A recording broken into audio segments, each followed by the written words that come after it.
Our next guest today is Ryan Carney, who is the Admissions and Marketing Director at Springfield Nursing and Rehabilitation. Yes. I said that correctly, Ryan? You did. Great. So, well, welcome to Channel 6 and Community Focus on Washington County. Well, thank you. I'm glad to be here. Well, Ryan, I wanted to talk with you today about the services that Springfield Nursing and Rehab has in our county, and also how you can take advantage of those services, how what it takes to be admitted and things of that nature, and the levels of care. So anyway, just give me an overview. Okay. Well, first I will say that we are a 70-bed facility. We specialize in short-term care, long-term care. We have programs like we're getting ready to roll out a cardiac program. So, for instance, if you have a loved one that goes to the hospital, they have some kind of heart issues, and they need a cardiac rehab stay, they can get cardiac rehab there to help, make their heart better or build the muscle in the heart, to get their heart healthier. And then we just also offer, of course, we also offer long-term care. That's one of our big things for the community. We get a lot of people from the community for our long-term care. Can we go back to that cardiac care just a minute, please? Is that a new program? That is new, yes. So that will be rolled out beginning of October. Okay. Yes. And so specifically geared to the heart then, for people who've had heart attacks or heart surgery? Or Absolutely. And then we'll also have a cardiologist who will come and round with those patients who are our specific cardiac rehab patients. I see. So, is that considered a skilled level of care? I mean, it can be. It just depends. I mean, we look at anybody. You can come on a skilled stay, but you don't necessarily have to with us. We'll take, if you don't have an inpatient hospital stay and you've just been in observation, but you need some rehab, we will work with them. We'll try to work with every insurance. Of course, we offer private pay, and then Medicare and Medicaid. So you can come just for rehabilitation. Yes. You can. So what if you've got a broken leg and you need physical therapy? Okay. So we do offer outpatient therapy. Our therapy department does offer outpatient, but then we also offer inpatient therapy, which it means you'll be admitted to the facility. You'll have your room, you'll take your therapy, then once the doctor feels like you're ready to go back home, you've completed your therapy, everything's good, then you'll be discharged back home. And we have, with our facility, we have a few rooms that we circle for our short-term rehab. So first, we do have a private room that we offer for our short-term people, because we know we like them to have, their own room where they have their own bathroom and things like that, because that's things that the therapists work with them on when they go back home and they're back in that environment. Oh, I see. Okay. Yeah, like helping them get, so they know, to the bathroom. Learn how to get to the bathroom and take care of their own personal needs and daily living skills. Right. And so how many private rooms do you have then? We just have one private room right now, and we have 2 semi-private rooms that we use for short-term rehab, because we really don't. Usually in the wintertime, it's seasonal. You get more patients during the winter times because, in the summer months, nobody's wanting to have surgery, unless they happen to fall or something like that. Nobody's really planning on to have a knee surgery. And I can't really blame them, because I wouldn't either. That's a pretty good point, Ryan. Yeah. Hold off on that knee surgery till the fall or winter, when you can't get outside anyway. Right. Yeah. So then, and then in addition, the rehabilitation, the short term and the long term, and then long term stays. Now, who are those geared for, the long term stays? The long-term stays are usually geared for people who are unable to take care of themselves in the home, if they have lived with family members and they're not able to care for their loved ones anymore. So with that being said, we'll take a look at the patient, make sure we're able to meet their needs, and then they will just come on a long-term stay basis with us. And now, used to, when I did these kinds of services, you had your levels of care. So you have your intermediate and your skilled care.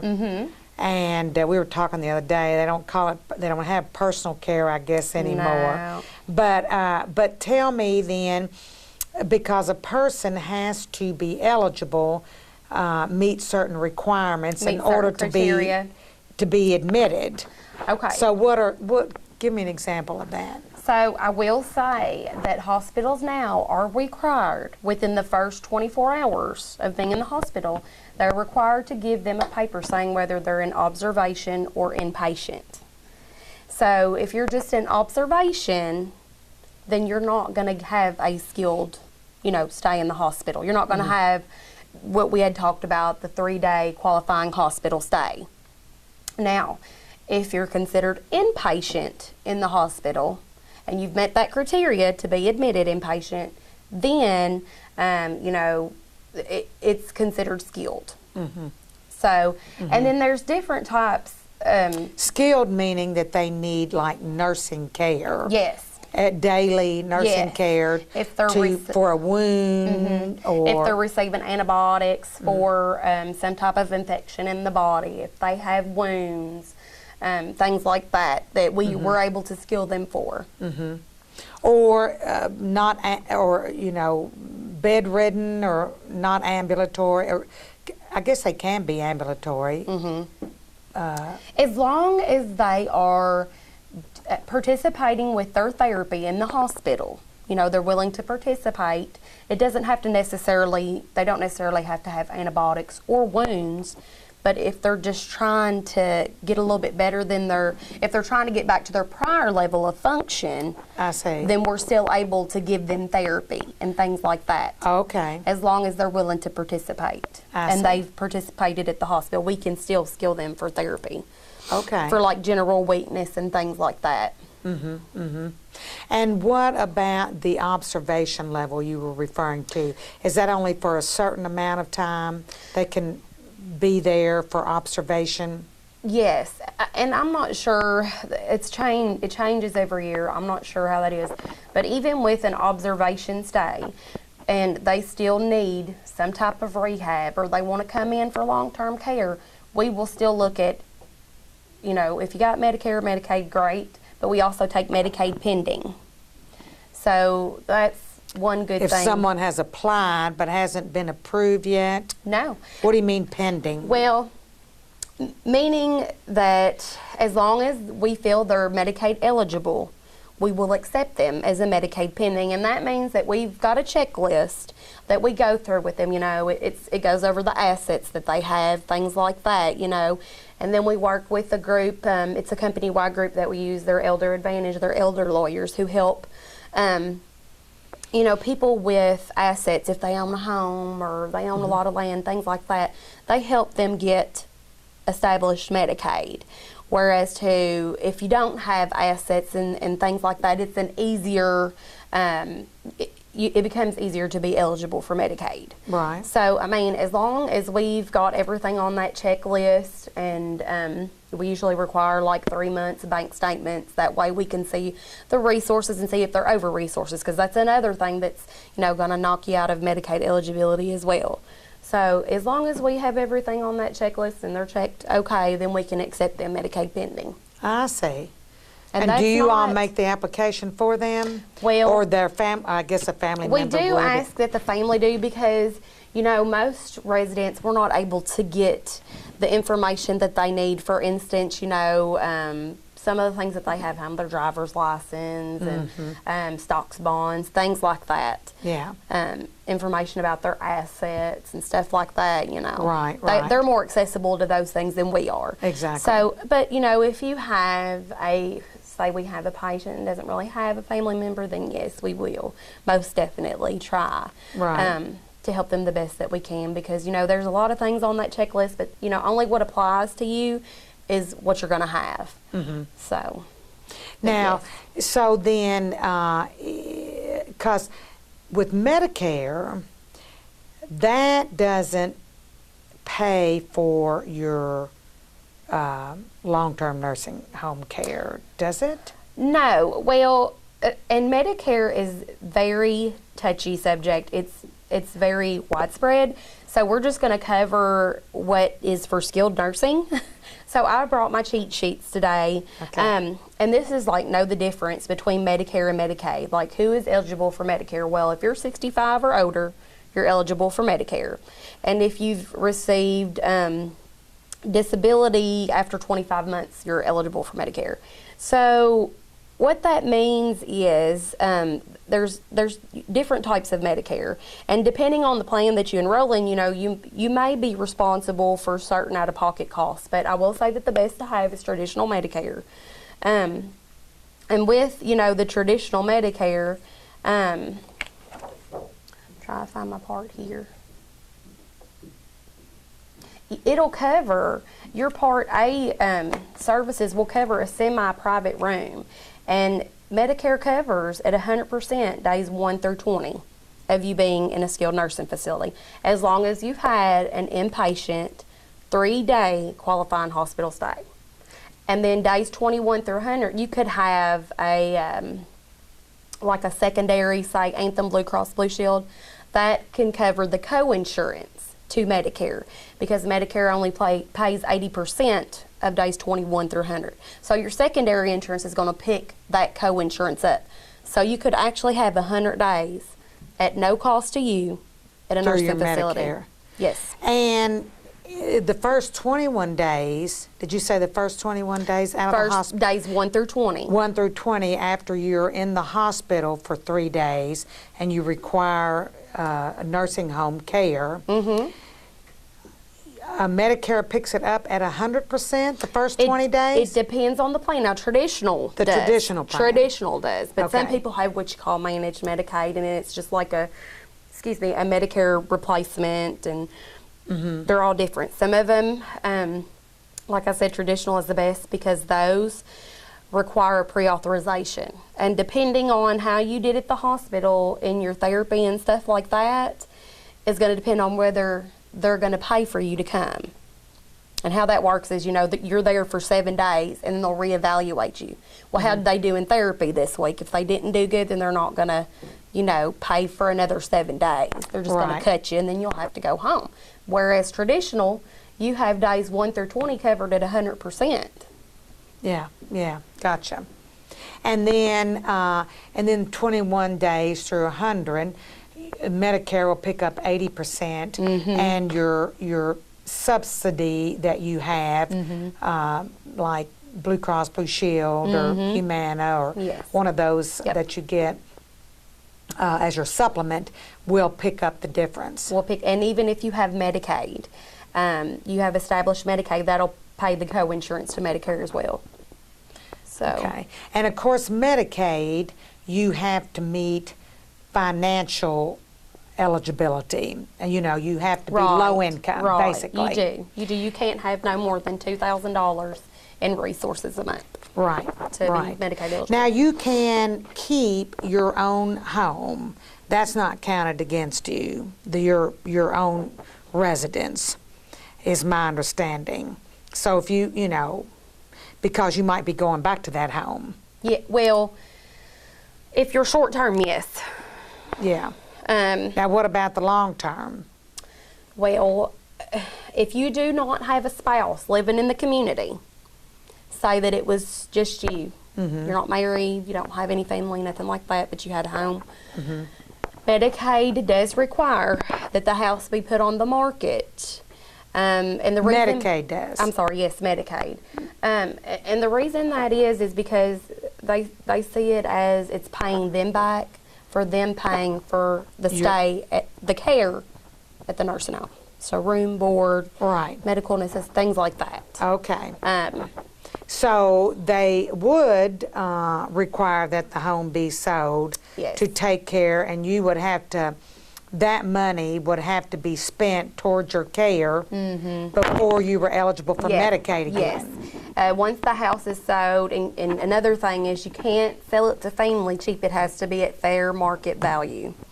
That's one of the big things, and it is sad, but unfortunately it is, Medicaid guidelines, so we have to follow them, But, Well, this is with someone that obviously would not be going home again. right, this is with the long-term care resident. Yeah. So, in that case, and then how long before they would have to put their house, say, on the market? Do they get a year before they have to do that? I'm not really sure about that. That would be a question for our business office, but I'm thinking they have to be in our facility 30 days before they can make the Medicaid application if they're going to be a long-term care resident. So I would think within 60 days, 60 to 90 days, that house would have to be put on the market. Well, okay. For some reason, I was thinking you had a year, so I don't know. The laws have really changed. For instance, say that Dad put the house in your name 5 years ago. Well, that would be a problem. If it was 6 years ago or more, then it would be fine. But they've made it to where, Right. if they put it in your name 5 years ago, then, that's going to be an issue. Right. So 5 years or less, and they would. But what if you have say a daughter living in your house? I guess that doesn't make any difference. Who comes and helps you? It depends if you have a dependent living with you. Say if they have a mental illness or something like that, then yes. They could continue to live there, and you wouldn't have to sell the house. Right. Because they were dependent upon you. Yes. So it would be an adult child with a disability With or a something. disability, exactly. Okay. With intellectual disability, something like that. Yeah. So. But otherwise, no. it doesn't count. Yeah. Okay. Unfortunately, it doesn't. No. So now, what then other resources might someone have if they're not eligible for Medicaid? Then they have the Medicare that's going to pay, we said, up to 100 days. And then after that, if they have to stay longer, then what? If they have resources, then they'll private pay. They'll private pay, until they go home. Then we look at it, we take different insurances. If they, there's a lot that we're not contracted with. But if they cover not out of pocket, out of network, then we can still take those insurance. So for instance, Humana, you got a Humana plan, and it covers out of network, then we can take it. If it doesn't cover out of network, then we cannot. Only people with those contracts are able to take people with those plans. But like I said, private pay, we'll look at every insurance and we'll check the benefits. But unfortunately, if we don't have a contract with them and they don't cover out of network, then we won't be able to. So do you have contracts with a lot of insurance companies? Well, we're working on a couple right now, Blue Cross Blue Shield and Humana, I know. But a lot of times they cover out of network benefits. So it's usually not a problem for us to take somebody with those plans. Now we do have. However, aren't those paid at a reduced amount out of network? I mean, do you They'll still have a high copay. Right. They will have a high copay. So that's the only bad thing about that. So it's better if they are in network and you have a contract with them. It is. It Yeah. is. So you're working on a contract with We're working Humana on and Blue Cross Blue Shield. And who else might there be? Or Aetna. We're working with Aetna as well. And I know that there is a need for, veterans, patients around this area. So we are looking into a VA contract as well. I mean, it's kind of been put on hold for a little bit. So that is something that we're working on. It's at the corporate level. So hopefully soon we should be able to start taking those, veterans from our community. Oh, that would be great, Yes. Ryan. Yes. Because there We would certainly love to is a have a need. veterans program. Yes. Yeah, well, that is certainly needed. And, of course, they're looking at another VA hospital and long-term care facility, I think. Well, matter of fact, there's the one in Elizabethtown I was now. going to say, I thought maybe it That's was right, Elizabethtown. which is new, yeah. Yeah. So, so with those insurance paying, they are paying for the skilled level of care, or is there intermediate level of care? Well, it would be skilled. Okay. It would be skilled. So, and with the skill, that requires, nursing care. Now, with managed care, with insurance, some of those do not require a 3-day hospital stay. So you would just call and get a pre-authorization, and they'll let you know whether it requires a pre-authorization or not, or a 3-night stay or not. So it just depends on, like I said, what kind of plan you have. So now, Ryan, if someone is in need of care, how long does it take to get in to your facility? Is there a long waiting list? Well, no, there's not, and we have a 30-minute response to get back to someone. So generally what happens is, say that someone calls and they're asking about their mother to be placed. So what we would ask for first is some medical information on the patient, because we want to make sure that we're able to meet their needs and we're able to care for them, and so we know a little bit of information about them, and also to get insurance information, so we let them know beforehand, what it's going to cost, things like that. So we will request history and physical, things like that from their doctor, and then it'll go in a clinical review, and then we'll have a financial review, and they'll look at that, and it should be within 30 minutes, and then we should be able to let somebody know whether or not we are able to admit them. So You would let them know within 30 minutes that of their... that is the go. Sometimes that's not always the case because we're busy, but it should be 30 minutes. Wow. So then if you approve them, of course it could be that you don't have a bed available. And then they would go on a waiting list. Yes. And on the waiting list, aren't there, I suppose there's priority on the waiting list depending on the severity of the need and things of that nature? And it just depends on their payer sources as well. I mean, we have long-term beds and we have short-term beds. We have Medicaid beds, we have Medicare beds. So it's just depends. Right.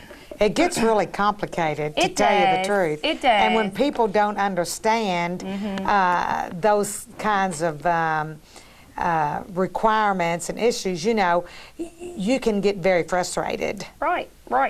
And that's why I'm there, so they can call me 24/7. I do want to touch real quick about the Medicare 30-day window. This is something that really the elderly population has really no clue about, I have found. But the Medicare 30-day window is if a patient discharges home from the hospital following a 3-night stay, so instead of coming to the nursing home, they go home and they receive, say, home health, something like that, after an inpatient 3-night stay, they have 30 days. If they feel like that they need to come to a nursing home for inpatient rehab, that they can come and Medicare will still pay those Well, that's days. good to know. So, yes, it is. So, Yeah. say you get mom or dad home and you just feel like he's not getting better, or, you feel like he needs a little bit more rehab, he needs inpatient rehab, a little bit more intense inpatient is, then they would be able to come to the facility, and like I said, Medicare would pick them right up and pay for those days 1 through 20 and then 21 through 100. So, Yeah.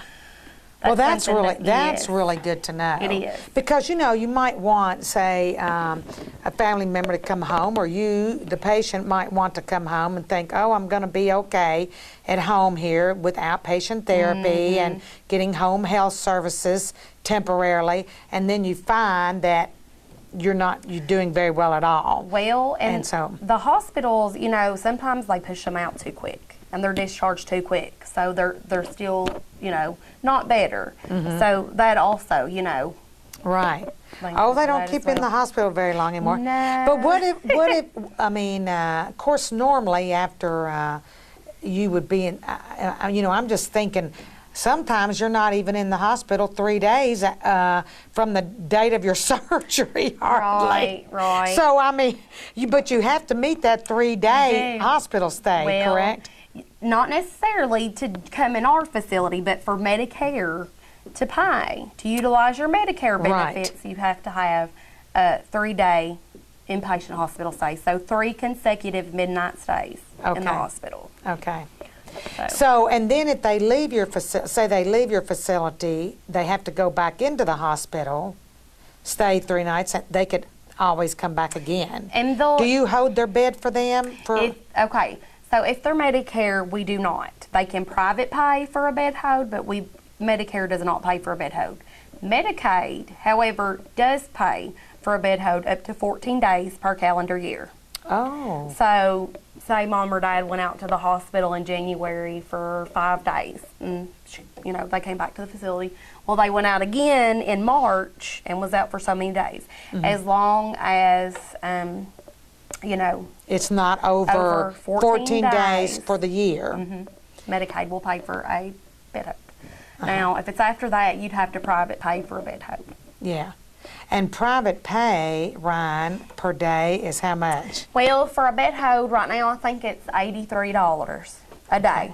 Uh-huh. But our private pay daily rate is $242 a day. And that's for room, board, and $242 per day. Per day, yes.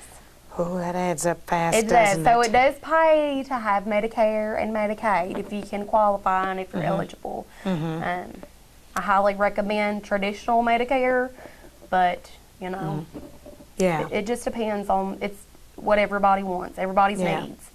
And then, there are people who have paid for long-term care insurance and things of that nature, and that will pay, I guess, or they have other policies Yes. that might help pay. Yes. Yeah.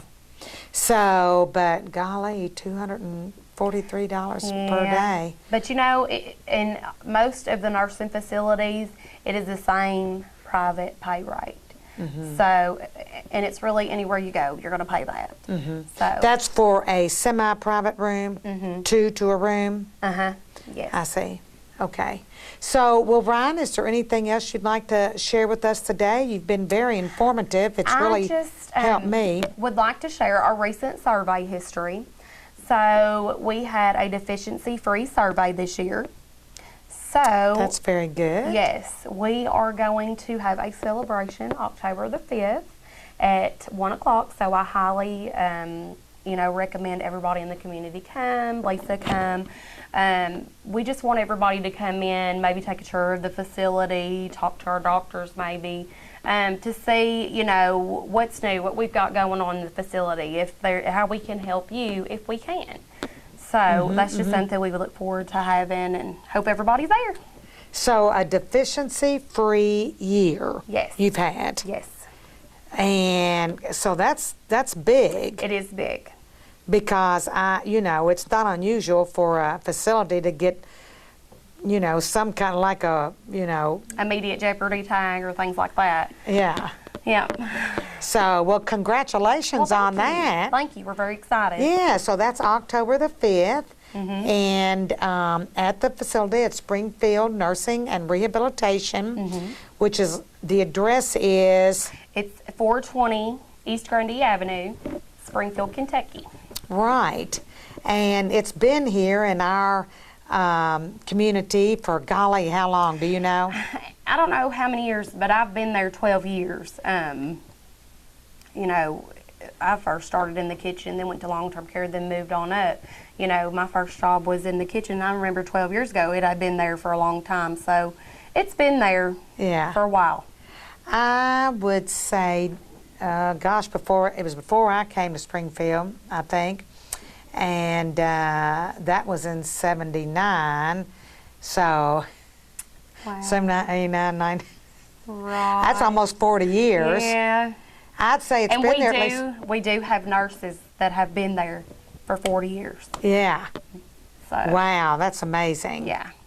So, yeah, I mean, that's the only facility we have in Washington County, and we have a lot of population here that uses the facility. How many beds do you have? How many rooms or how many beds do you have in the facility?